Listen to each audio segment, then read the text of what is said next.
Hi everyone, this is Athena here from Courage Coaching. Thank you for joining me today.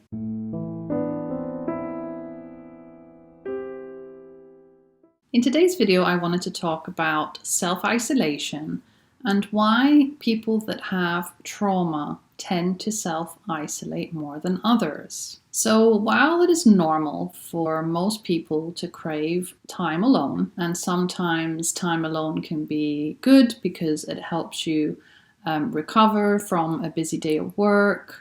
You may feel really tired because you've worked too much or you've got too much going on at home. And you just have a week where you feel a bit off. You're not really in the mood to see other friends. You're not really in the mood to socialize. And you just stay at home, snuggled up on your sofa watching Netflix. That's okay. A lot of the time, people can get to the point where they're feeling a little bit burnt out and they just need that time to recover. Now, that is not self-isolation. That is just listening to your body and paying attention to the fact that maybe you're feeling too tired and you just need a break. Self-isolation, on the other hand, can be a symptom of cptsd. And people that also have anxiety disorders or depression will also tend to self-isolate more than others. Those who self-isolate usually completely retreat into themselves. So for those who suffer with mental illness, with post-traumatic stress disorder, with depression or anxiety, self-isolation feels more like a form of self-preservation. So when somebody is alone and they're not in the presence of other people, the chance of, for instance, being triggered is lowered. The chance of somebody saying something hurtful is lowered. The chance of something bad happening is lowered, because if you stay at home and you isolate and you keep yourself away from all the things that could potentially go wrong, you are protecting yourself and you are making your world a lot smaller. And this is what helps you feel safer. This is something that will help you have less anxiety. And obviously at the extreme end of the spectrum, there are people that self-isolate to the point where they become agoraphobic and they no longer want to leave their home. Now, this is obviously the more severe end of what self-isolation looks like. And with that comes neglect. So they may stop showering, they may stop eating healthily, they may stop looking after themselves, their house may be really dirty, they may not be cleaning it. So self-isolation in its extreme form can actually be quite damaging for the individual. Another reason that a lot of people self-isolate is because they were abandoned a lot in their childhood.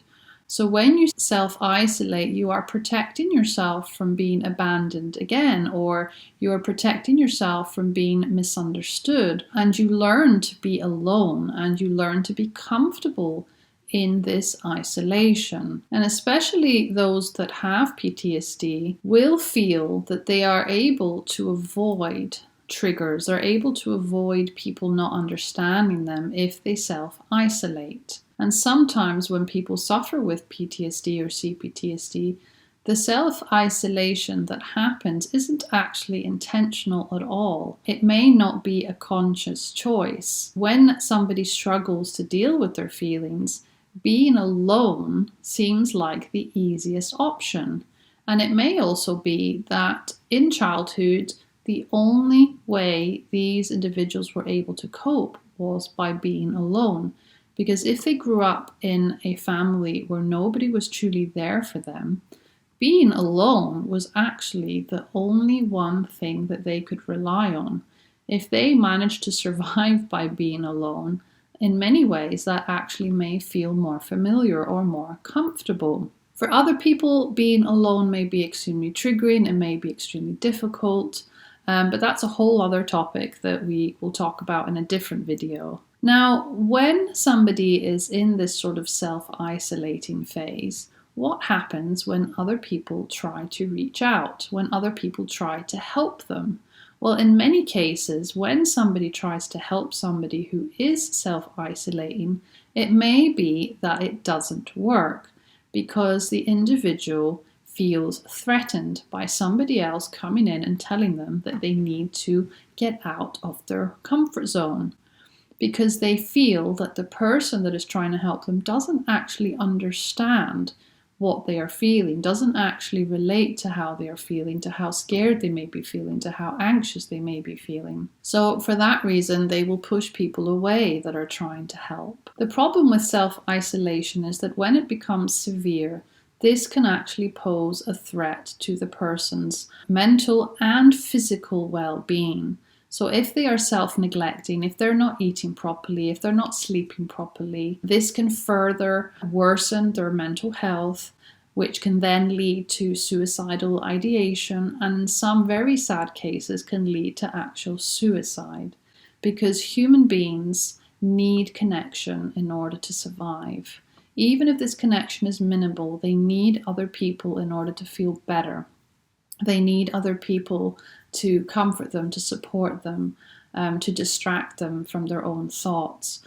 So yeah, self-isolation, although at the beginning may feel like a good thing to do, if someone's really struggling with triggers, it is not good in the long term. People need people. Now, what are the reasons that some people actually self-isolate? Well, one of the reasons could be that the individual is feeling a lot of shame and a lot of self-blame.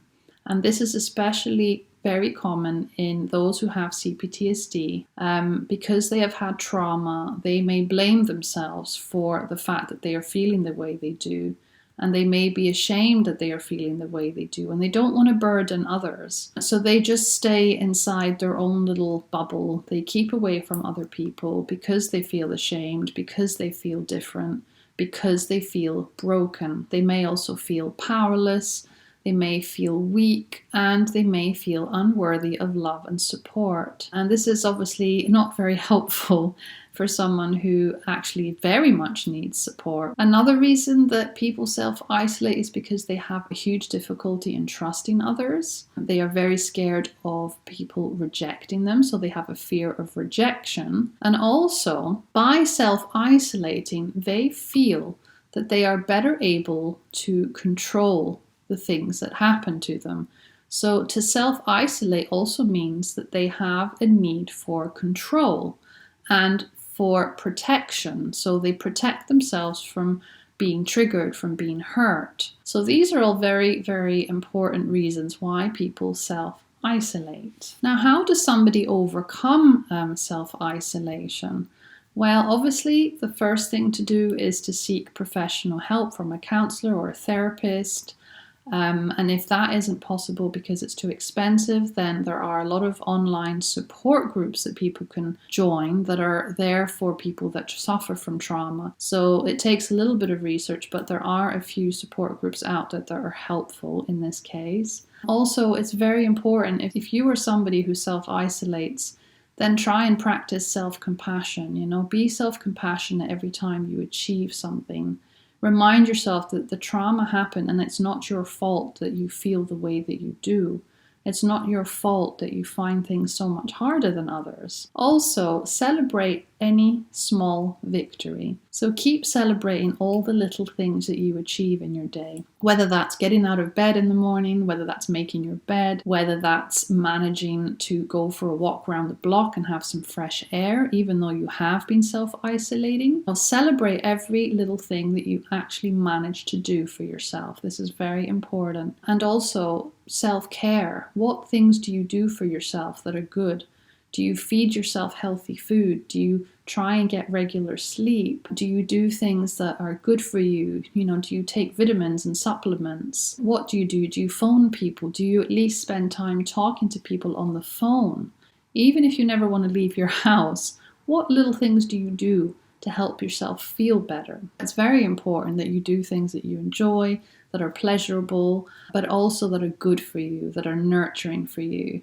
And lastly, if you can build a support system, then try to do this even if it's in very baby steps. Support systems are crucial, especially for those who are struggling with their mental health and their trauma.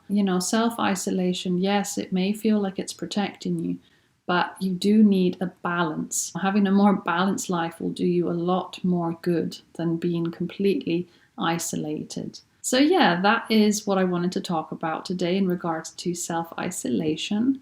If you are somebody who can relate to this, then please feel free to leave your comment below the video and share your experience. I've also had moments of self-isolation where I have felt that that is the best thing for me, but I quickly realized that I did actually need to start reaching out for support, even if it was just a phone call here and there, even if it was just on social media, or talking to other people via email, anything at all that helped me feel a little bit better and a little bit more supported, very much helped me get out of that self-isolation and back into the real world. So yeah, thank you very much for watching and for listening today, and I will see you very soon in my next video. Take care. Bye-bye.